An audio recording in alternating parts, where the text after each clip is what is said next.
Kira-kira akan lebih memperdalam ilmu film atau ingin menjadi filmmaker ini kira-kira? Filmmaker ya? Ingin jadi filmmaker, di sana banyak praktek? Banyak. Oh iya. Kalau filmmaker, kamu tertariknya jadi apa? Coba. Aku DOP. Oh, kameramen. Kamu pengen apa? Saya lebih ke editing. Editing. Editing sekarang juga pakai Kina edit apa? Bikin master. Kalau kamu pengennya apa? Jadi sutradara atau jadi artis? Editor juga. Editing ya. Tapi sudah sering melakukan editing. Ya, Pakai apa? Adobe Premiere ya. Ada Premiere ya. Sama. Kamu juga ada Premiere. Kalau dulu kan orang fanatik Avid gitu ya. Fanatik apa? Tapi sekarang karena makin banyak tanya. Kamu itu yang belakang tuh?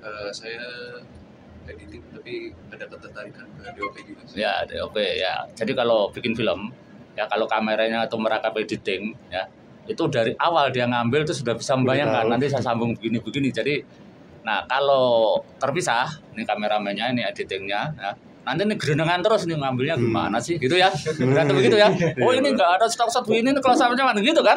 Ya itu makanya sebenarnya meskipun kalian pengen jadi apapun itu memang ya perlu menguasai semua, paling tidak memahami kan gitu ya, kan?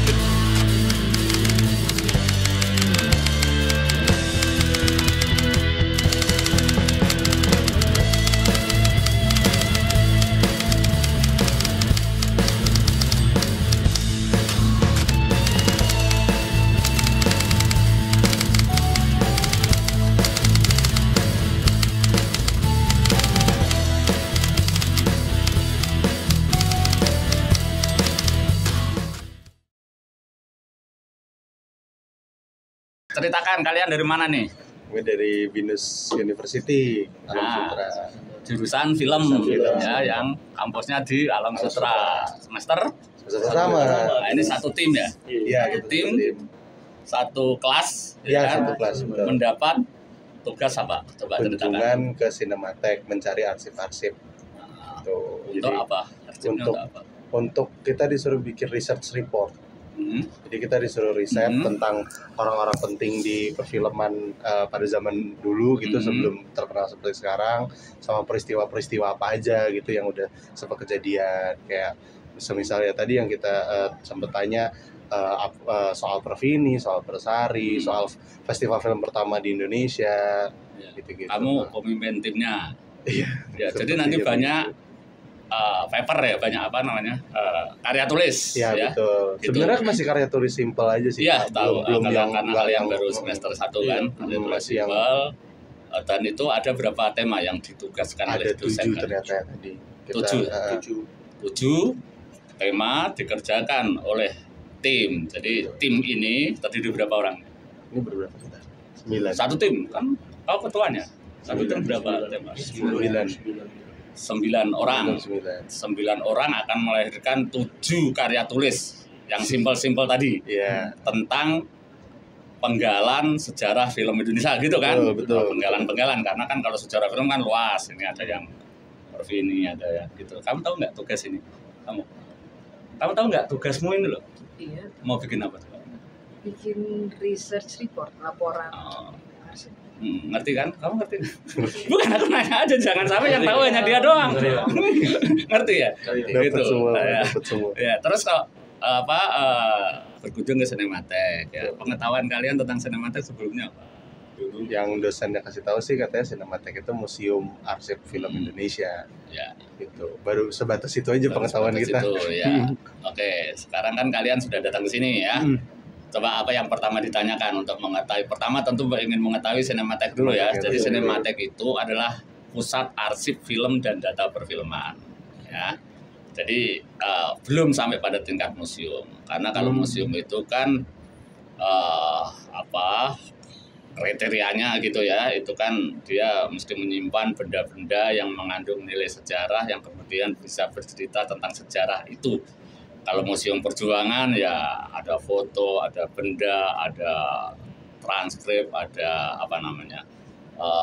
prasasti, ada segala macam yang berkaitan dengan perjuangan. Kalau museum angkutan misalnya yaitu ini loh angkutan zaman dulu sejarahnya di Indonesia ini. Nah, Cinematheque belum sampai museum karena pertama tidak punya tempat memadai itu, kedua juga belum terkumpul semuanya itu, dan apa ya, yang ketiga barangkali memang kita belum mampu lah membuat museum karena itu kan biayanya besar gitu ya. Jadi ini adalah pusat arsip dan data perfilman, bahwa di sini juga nyimpan alat-alat kuno apa dan sebagainya. Kalian benar juga apa disarankan ke sini untuk mencari hal-hal seperti itu, karena kalau spesifik film ya, pusat arsip itu memang satu-satunya di Indonesia yang terlembaga dan resmi lah, sebutlah pakai bahasa sederhana begitu, itu hanya Cinematheque. Di Asia Tenggara juga ini pertama ya? Yang pertama di Asia Tenggara, sehingga terus film ya. Kalau arsip kan ada tuh yang lebih gede, punya negara itu ya, pusat arsip nasional maupun arsip DKI. Perpustakaan juga ada tuh, pernah berkunjung ke perpustakaan nggak? Perpustakaan nasional yang gedenya gede banget, 25 lantai. Nah, kalau ini kan sederhana ya, sederhana karena ini punya swasta, nggak ada dibiayai negara. Oke, nanya apa lagi untuk kepentinganmu? Sekalian aja nanya. Itu arsip-arsipnya timnya Bapak tuh dapetin dari mana aja? Kan soalnya kan itu kan data-data bahan-bahan lama gitu. Ngumpulinnya tuh gimana perjuangan ngumpulinnya? Ya, jadi Cinematheque ini dirintis tahun 71 persisnya gitu ya. Nah, itu dimulai semangat Pak Misbah Yusabiran, dia orang film, dia juga aktivis ya. Itu hanya dimulai dari semangat untuk mengumpulkan data-data seperti kalian ini, tetapi dia waktu itu sudah jadi dosen. Jadi hanya untuk menulis, nggak usah sambil buku lah, diktat lah ya kalau itu, untuk pelajaran sejarah film di jurusan sinematografi lembaga LPKJ, Lembaga Pendidikan Kesenian Jakarta, yang sekarang menjadi IKJ. Sekarang menjadi FD. Jadi semangatnya itu awalnya, ya, dia kumpulin data-data itu untuk kepentingan nulis buku. Nah, karena itu dia kumpulkan data-data. Nah, tetapi kemudian dalam kegiatan itu dia juga tertarik, kita kumpulin juga lah poster-posternya, kita kumpulin juga lah brosur-brosurnya, kita kumpulin juga lah foto-foto yang dia dapat dan sebagainya. Sampai pada suatu saat dia berpameran, dan ketika itu dipamerkan ya di satu acara gitu, ternyata mendapat sambutan luar biasa, dalam arti bukan meriah, tetapi wah ini penting ini untuk sejarah, untuk kita bisa ngelihat ini, gitu-gitu awalnya. Nah, itulah kemudian 5 tahun itu dirintis oleh Misbah Yusabiran. Kemudian kenapa tidak sekalian membuat arsip film, yaitu menyimpan film-filmnya juga, bukan hanya datanya tadi, kan gitu ya. Nah, itu juga karena beliau sempat ke Belanda melihat-lihat arsip film di sana, sehingga ketika balik ke sini terpikir seperti itu ya. Dan ketika itu berjalan, nah caranya mengumpulkan, biar Pak Misbah ini kan juga orang film, dia kenal dengan orang-orang film ya, dia juga waktu itu adalah Akademi Jakarta, sehingga dia ngajak, siapa itu perusahaan film ini, taruh aja itu filmmu ke sini untuk kita rawat, dan sebagainya dan sebagainya. Sampai akhirnya banyak kerjasama dilakukan, termasuk dengan Dewan Film, termasuk dengan waktu itu yang lain-lain ya, perusahaan-perusahaan film gitu ya, belum macet kan. Nah, yang akhirnya terkumpul banyak. Itu caranya, tadi kan nanya caranya mengumpulkan gimana, ini saya jelasin panjang supaya kalian di kepalanya lebih luas ya. Itu sehingga terkumpul banyak semacam ini. Nah, itu kita lakukan dari waktu ke waktu sampai sekarang ya. Cuma sekarang kan mungkin karena sekarang misalnya tidak seluloid, tetapi juga hanya MP4, DCP apa-apa ya. Kadang-kadang orang males menaruh di sini dan sebagainya. Kita sebagai pusat arsip tetap mencari ya. Mencarinya itu bagaimana, kalau ada di pasaran kita beli, kalau ada orang punya kita himbau untuk menaruh di sini, kalau ada di dengan berbagai cara. Gitu caranya mengumpulkan. Gitu.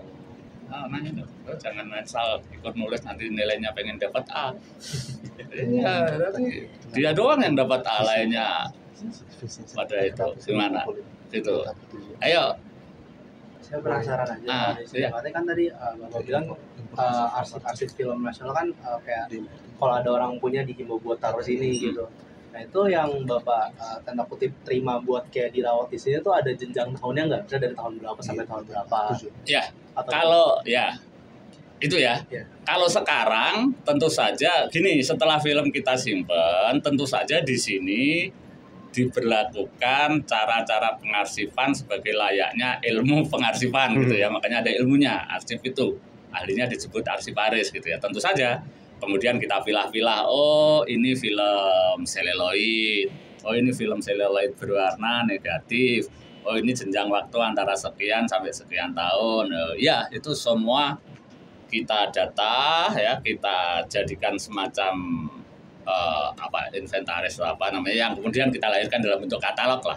Itu semua tercatat ya, ada itu semua. Jadi nah itu kan biasa di dalam pengarsipan, di dalam pendataan. Nah tentu saja kita pilah-pilah ya, pilah-pilahnya seperti tadi.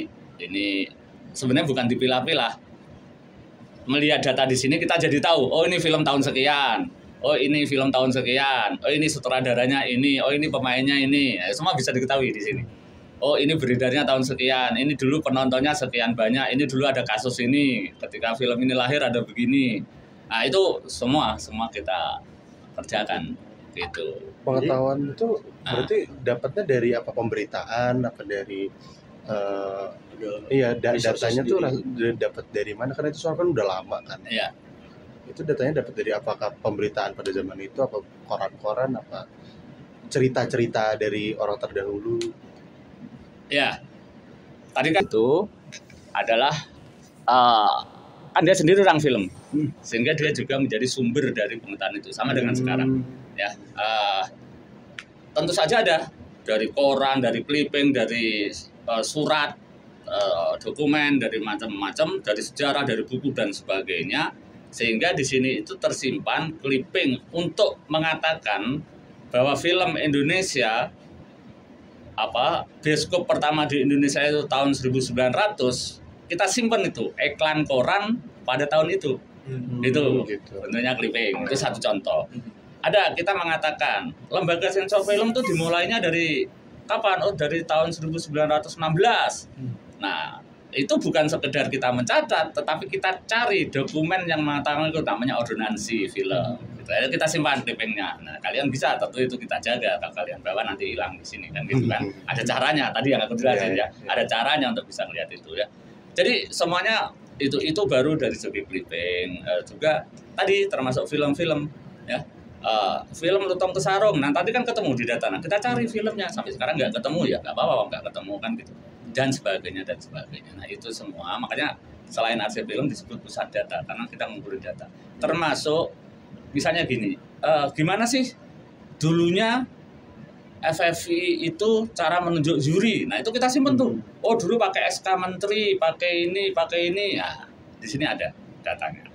Dulu kok dinamakan Piala Citra, itu asal-usulnya dari mana sih? Oh itu idenya ini, alternatif dari sekian banyak nama, diresmikan Presiden tahun sekian. Nah itu ada datanya. Datanya itu bukan sekedar pengetahuan tertulis di buku atau di apa, tetapi juga SK-nya Presiden itu kita simpen, SK-nya Menteri itu kita simpen, gitu. Nyarinya jelas ya, nyarinya dengan cara itu dari berbagai hal. Cara yang terutama lagi adalah itu kita simpan, kita rawat, lalu kita daya gunakan juga.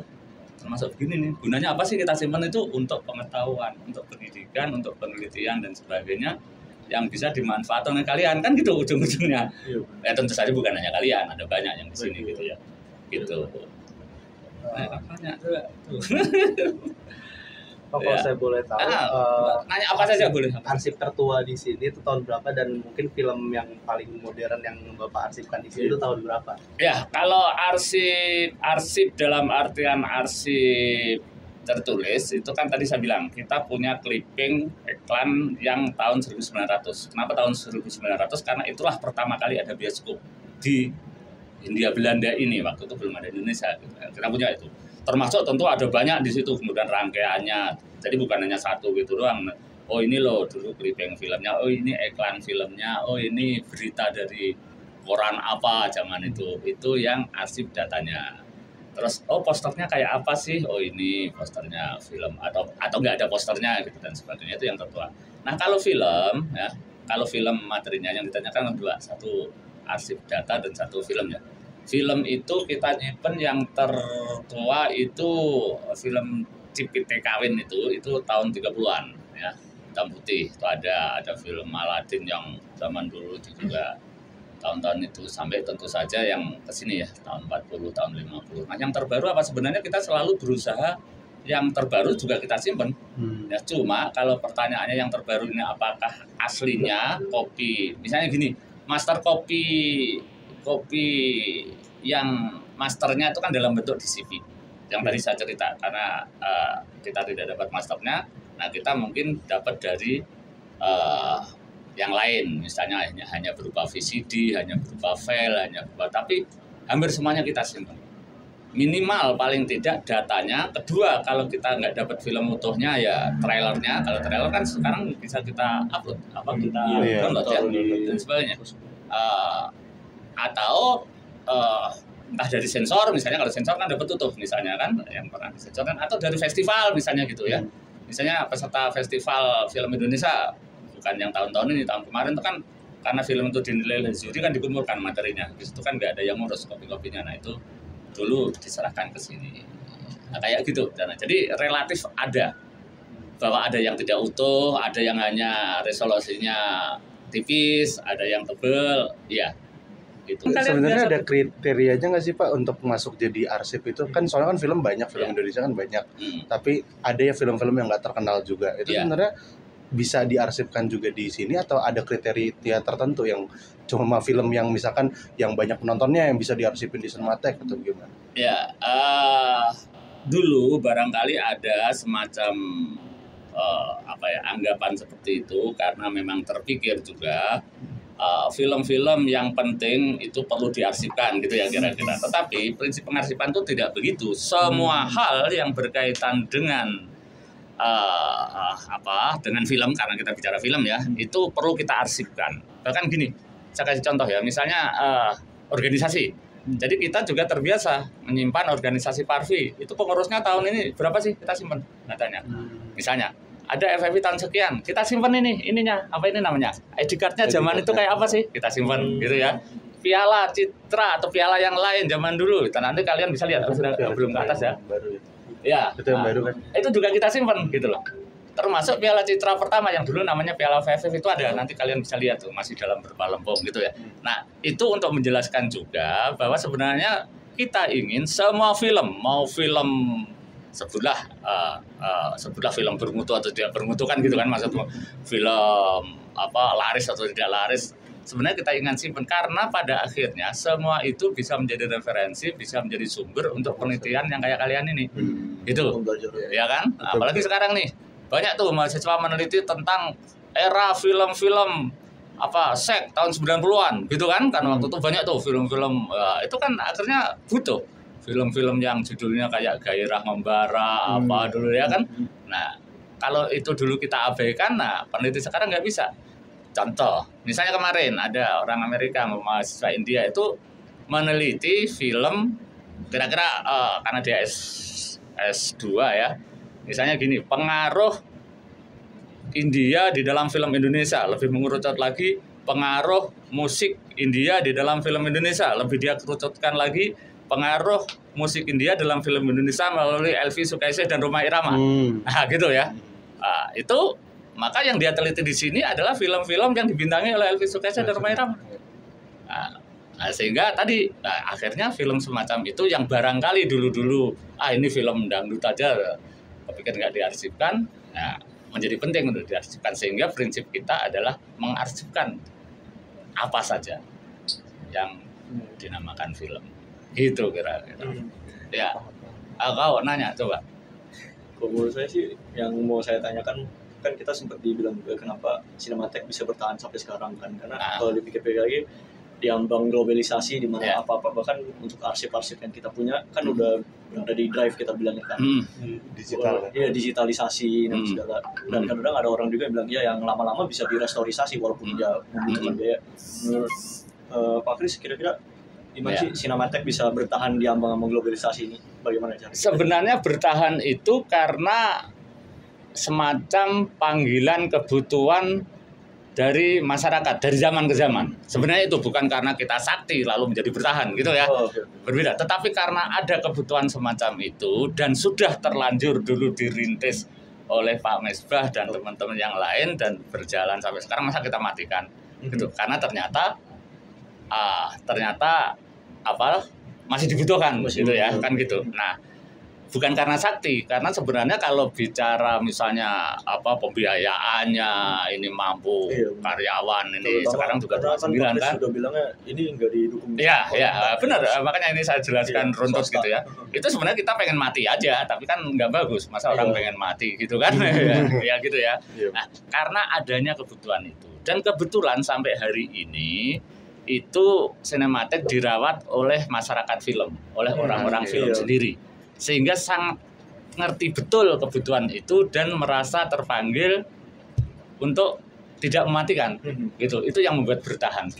Nah, tentu saja di dalam masa bertahan itu kita juga berjuang. Jadi kalau orang ya masa kita miskin itu nggak berikhtiar dan berusaha kan gitu kan. Kita berusaha untuk kerjasama dengan ini supaya pembiayaan berlangsungnya ini dan sebagainya jalan terus gitu ya. Itu yang membuat bertahan. Terus kedua juga tadi bertahan ini kan bukan sekedar kita mampu membiayai benda mati gitu ya. Nanti untuk apa benda mati kalau nggak ada gunanya? Karena kan ada kebutuhan-kebutuhan seperti ini tadi, digitalisasi bisa itu. Tapi kan ada perlu tempat yang fokus. Gini, ketika Ali Sadikin dulu meresmikan Cinematheque, salah satu statementnya itu adalah bagaimana kalau dunia ingin mengetahui dan melihat film itu ada titik pandang, ada fokus gitu ya. Gitu. Kenapa perlu dibikinkan Monas supaya dunia kalau Jakarta tuh ada gambarnya Monas gitu ya. Itu paham ya sampai di situ ya. Jadi ada pusat film gitu loh di Indonesia ini supaya kalau dunia itu tahu kalau lewat brosur lewat hanya itu kan atau Toreberi.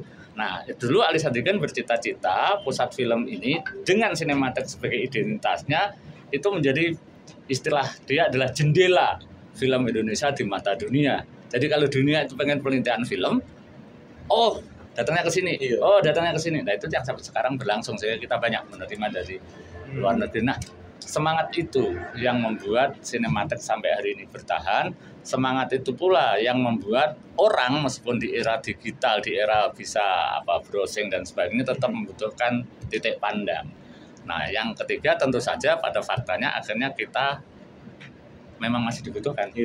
Itu jadi itu yang berat. Nah, tentu saja kalau ngomong filosofisnya ya karena semangat, tanggung jawab, mengemban amanah, tadi istilah anak sekarang passionnya dan sebagainya lah.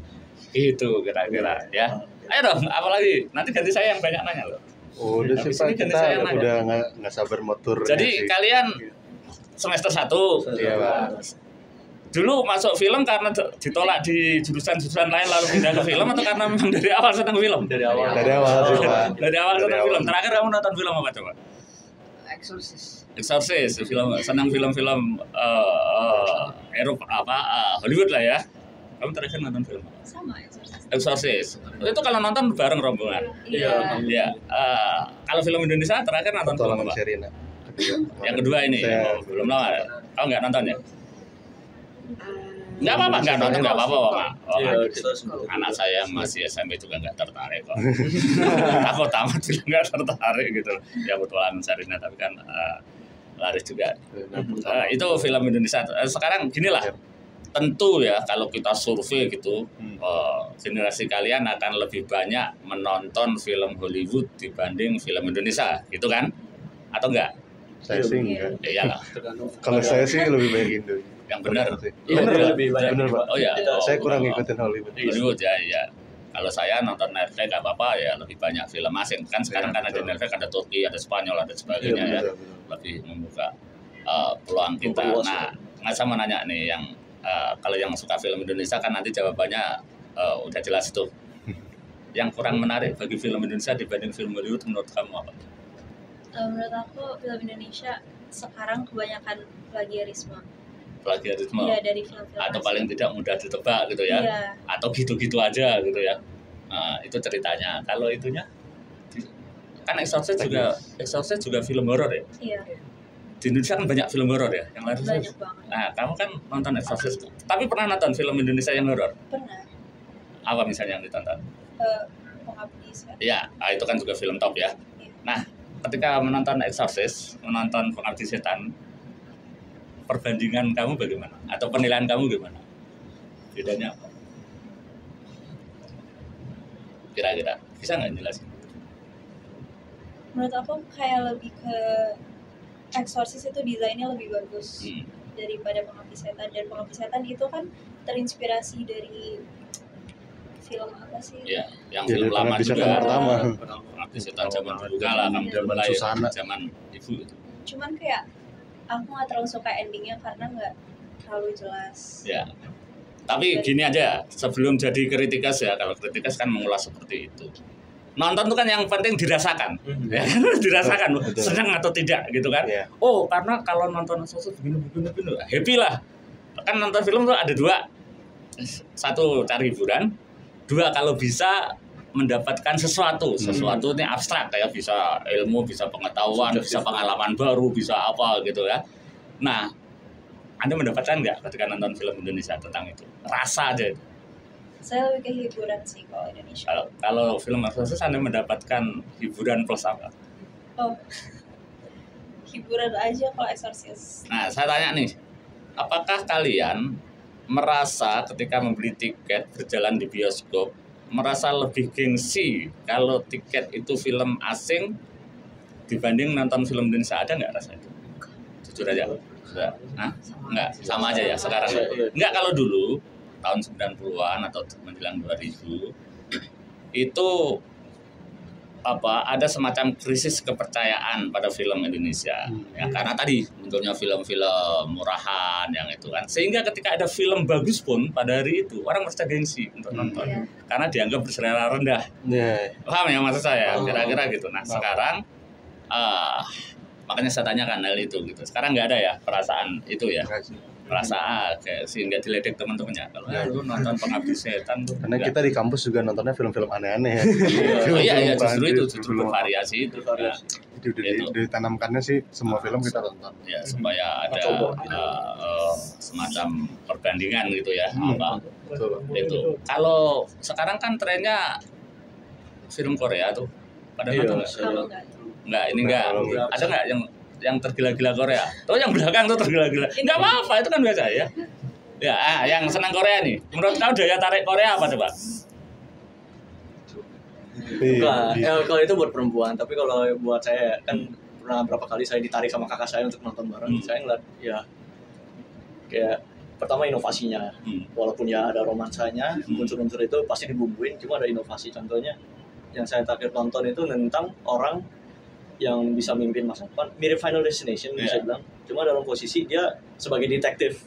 Kalau Final Destination kan intinya ketika Anda ditarik-tarik kakak nggak kecewa lah, nggak langsung film gini aja kan, malah Anda ikut seneng lah ya. Dan saya sendiri juga membangun mindset nggak ada salahnya untuk mencoba. Oh iya, nggak apa-apa itu, cuma maksud saya dibandingkan dengan sinetron atau serial Indonesia yang bisa kau komentari. Sinetronnya bagaimana ya? Ya kan kalau menjajarkan serial kan gitu ya. Serial. Bener, kalau soal itu sih, kalau Korea kan saya udah kayak ini menarik. Pertama itu simpelnya gitu kalau kita mau dengar kata-kata. Tapi kalau saya nonton, terutama kita nggak sebut mereka, jadi salah satu brosur yang saya lihat, malah saya dapetnya ini kenapa ya ceritanya begini gitu. Pertanyaannya yang menjengkelkan juga, emosi yang saya dapat. Tadi dia simbolkan plagiat karena sudah biasa itu sebenarnya tidak harus tidak mesti plagiat ya, plagiat itu kan meniru. Belum tentu, tapi tema begini sudah biasa diangkat di sana, sudah mirip dan sebagainya. Terus tadi kan nonton film banyak itu ya, selain Hollywood dan Indonesia, dan ketiga kemudian saya Korea. Apalagi yang terkesan, pernah nonton film mana lagi yang terkesan oleh kalian? Terkesan aja lah, nggak usah diure. Negara mana kayak terkesan? Iya. Terakhir sih kita nonton film Jepang. Rashomon ya. Itu. Iya. Sekarang kan selain Korea juga Jepang kan ngetop ya. Iya lumayan. Ngerti nggak kenapa Jepang ngetop, kenapa Korea ngetop? Sebenarnya Pak, kalau menurut saya coba. Kenapa kayak orang tuh memandang film Indonesia sebelah mata? Karena kalau kita bandingin misalnya sinetron Indonesia yang tayang di TV gitu, sama seri-seri Korea, kan kita bisa ngeliat perbandingan kualitas yang cukup jomplang gitu di antara mungkin dari segi ceritanya. Misalnya saya ambil Korea deh, yang saya nonton terakhir kali tuh ini udah kayak dari tahun lalu tuh Little Woman misalnya. Nah itu tuh dari alurnya dari awal tuh setiap episode tuh selalu ada plot twist gitu. Jadi kayak penonton tuh dibuat kaget dan dibikin tebak-tebakan, tapi tebakannya selalu salah.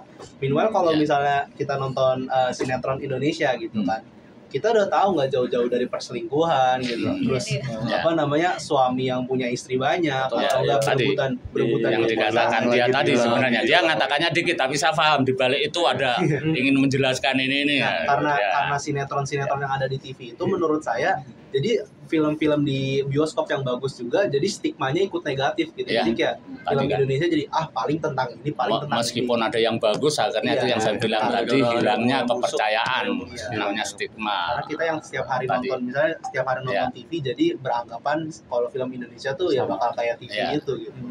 Jadi kan gini ya, secara industri film tuh nomor satu tetap Hollywood lah ya kan. Tapi kenapa Jepang bisa masuk sedemikian? Karena sekarang itu era digital ini dan era milenial yang kemudian gadget dan sebagainya ini kan film misalnya kan tidak lagi kayak dulu pengertiannya yang hanya ditonton di bioskop, di televisi dan sebagainya, tetapi juga di banyak ada handphone segala macam ini ya, OTT dan sebagainya nih. Bahkan ilmu film pun sebenarnya paradigmanya atau kaidahnya sudah berubah-ubah. Kalau dulu kan moving image gini-gini, ilmu sinematografi yang kalian pelajari harus begini kan gitu ya. Sekarang kan leluasa TikTok itu juga film, apa itu juga film dan sebagainya gitu ya. Nah Jepang itu 30 tahun lalu itu mengemas film, manga, cosplay, kuliner tradisional menjadi satu kesatuan gerakan yang disebut Japan Pop Foundation, culture pop Japan.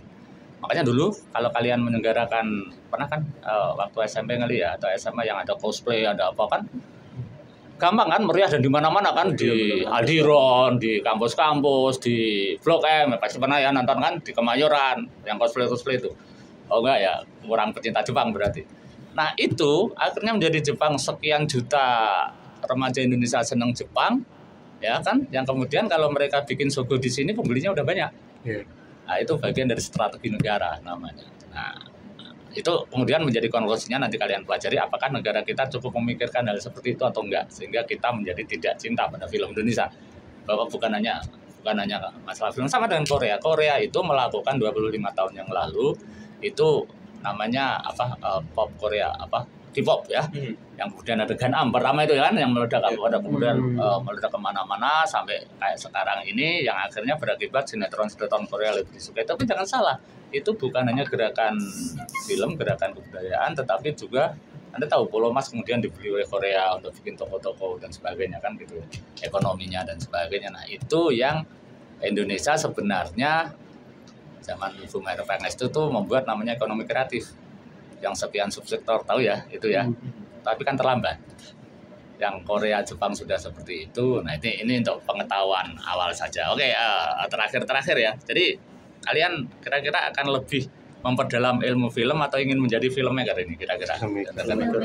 Filmmaker ya? Ingin jadi filmmaker, di sana banyak praktek? Banyak. Oh iya. Kalau filmmaker kamu tertariknya jadi apa? Coba. Aku DOP. Oh, kameramen. Nah, jadi sekarang pegangnya kamera sudah ya. Nah, iya. Kan mahal kalau latihan pakai kamera, beli kamera. Punya kamera. Kan itu kalau film mahal ya ongkosnya ya untuk film itu ya. Tapi masih yang kamera budget lah. Oh iya. Tapi kan sekarang relatif lebih murah lah. Kalau zaman dulu kamera celluloid itu ya. Tuh lampunya aja yang gede-gede itu. Itu zaman dulu kan, terus yang di luar tadi. Nah, terus nah ini kayak gini nih. Ini dulu yang tahu hanya kameraman sama malaikat. Kan nggak ada monitornya. Ya, gitu. Sutradara pun nggak ngerti gitu. Itu pun dia negatif ya, jadi nggak boleh kena cahaya. Kalau keluar kebakar ya kan gitu. Baru di laboratorium baru kita ngelihat. Nah, sekarang Anda rekod, wah nggak cocok dihapus. Ya, ulang lagi, SD card juga murah. Itu sebenarnya sehingga mestinya memang bisa lebih bagus. Begitupun juga yang lain-lain. Kamu pengen apa? Saya lebih ke editing. Editing. Editing sekarang juga pakai Kina apa? Kina edit apa? KineMaster. Aja dulu, enggak maksud saya gini. Di bawah kalian bisa lihat tuh mesin editing celluloid itu ya. Saya penasaran sih Pak, film-film dulu di editnya gimana? Ada di bawah ada alatnya. Nanti kalian bisa lihat bagaimana ini. Tadi kan itu roll film itu dibawa ke laboratorium. Dan itu satu roll itu paling 20 menit. 5 menit. Ya 5 menit. Jadi ken itu namanya ya. Kemudian disambung-sambung jadi nanti ada sini terus ini digabung masternya gitulah kira-kira. Nah, terus waktu zaman Betacam apa kan juga ngedit masih viral. Ya meningkat sekarang kan enak ngedit pakai komputer apa dan sebagainya sehingga mestinya bisa lebih gampang, lebih bagus dan lebih berani berkreasi. Kalau kamu pengennya apa? Jadi sutradara atau jadi artis? Editor juga. Editing ya. Tapi sudah sering melakukan editing. Ya, Pakai apa? Adobe Premiere ya. Kamu juga ada Premiere. Kalau dulu kan orang fanatik Avid gitu ya. Fanatik apa? Tapi sekarang karena makin banyak tanya. Kamu itu yang belakang tuh? Saya editing tapi ada ketertarikan ke DOP juga. Ya, DOP ya. Jadi kalau bikin film ya kalau kameranya itu merangkap editing ya itu dari awal dia ngambil itu sudah bisa membayangkan nanti saya sambung begini. Jadi nah kalau terpisah ini kameramennya ini editingnya ya. Nanti ini gerendengan terus nih ngambilnya gimana sih gitu ya. Berarti begitu ya. Oh ini enggak ada stop begini nih close-up-nya mana gitu kan. Ya, itu makanya sebenarnya meskipun kalian pengen jadi apapun itu memang ya perlu menguasai semua paling tidak memahami kan gitu. Ya kan gitu kalau yang disiplin editing nanti belum punya sutradaraan yang ngatur-ngatur. Pengen lokasi kok di gedung tingkat izinnya aja susah Pak. Nanti berantem tuh sama penulis skenario kan gitu kan. Penulis skenario enak aja bikin cerita, siapa yang bikin cerita ya bagus tapi gimana syutingnya, duitnya dari mana nih kan gitu. Nah, itu yang kenapa film itu kerja kolektif. Kamu pengen jadi apa? Tuh satu persatu deh saya tanya. Editing juga, kenapa banyak tertarik editing ya? Karena kotak-katik di komputer gini ya, males keluar ya. Bisa sambil chatting lagi kan? Nah, ya kan sambil ngedit chatting. Kamu apa? Editing. Belum ngerti mau jadi apa? Sutradara ya bagus. Ya sutradara itu yang perlu dipelajari pertama selain pikiran ya, selain wawasan ya, harus mempelajari semua film dan apa itu adalah kepemimpinan karena dia akan memimpin dari sebuah tim produksi. Maka lo harus berani, harusnya lebih berani nanya gitu karena sutradara itu memimpin tim ya begini mengarahkan kamu dari sana keluarnya in frame out frame ini kamu begini gayanya jangan kaku begitu dan sebagainya. Belum lagi menerjemahkan skenario, belum lagi ngawasin artistik, belum lagi ini saya pengen efek karena saya pengen menggambarkan orang ini tertindas maka kameranya apa high angle atau gitu kan ya bahasa film karena film kan semetrika ya tanda-tanda. Jadi kalau sutradara memang harus apa ya belajar lebih tegas banyak, tapi yang terutama pemimpin kamu jangan malu-malu. Itu gimana mau jadi sutradara kok nanya aja malu. Kalau kamu jadi artis aja kan belum ada yang pengen jadi artis, kenapa sih? Aku ada 3, produser, sutradara sama artis. Nah itu bagus tuh namanya serakah. Ya tapi bagus artinya nggak apa-apa lah sekarang ini masuk yang baru ya. Kamu sutradara dan DOP. Nah, ya, saudara kamu. Kalau lihat keberanian kamu punya bakat kan. Jadi sutradara. Ini gitu kan? Itu. Selamat datang. Saya kenalin nih yang dua nih. Siapa nih? Siapa? Agnes. April. Siapa? April. Kamu lahirnya bulan April. Iya. Sama-sama satu jurusan satu kelas ya? Iya. Kenapa terlambat? Oh macet ya. Itu jawaban paling aman di Jakarta. Dan nggak bohong kan meskipun sebenarnya memang berangkatnya sudah jam 10 gitu. Memang benar-benar macet nggak bohong. Itu biasa itu. Ya, ini tetangga atau kos? Di Alam Sutra juga ada itunya ya, ada apartemennya ya, sama dengan saya Binus yang ngapal itu di Kemanggis. Jadi cari apartemennya dari apanya karena ya kamu terlambat udah ketinggalan. Ini kebetulan ngobrol-ngobrol nanti ngikutin teman-teman ya. Ada lagi yang mau di itu? Udah sih Pak, kita mau lihat. Ya, lihat silakan. Ini kita sambil itu ya. Nanti kalau ya, oke. Silakan. Terima kasih. Terima kasih banyak ya. ya. Ya, oke. Ya.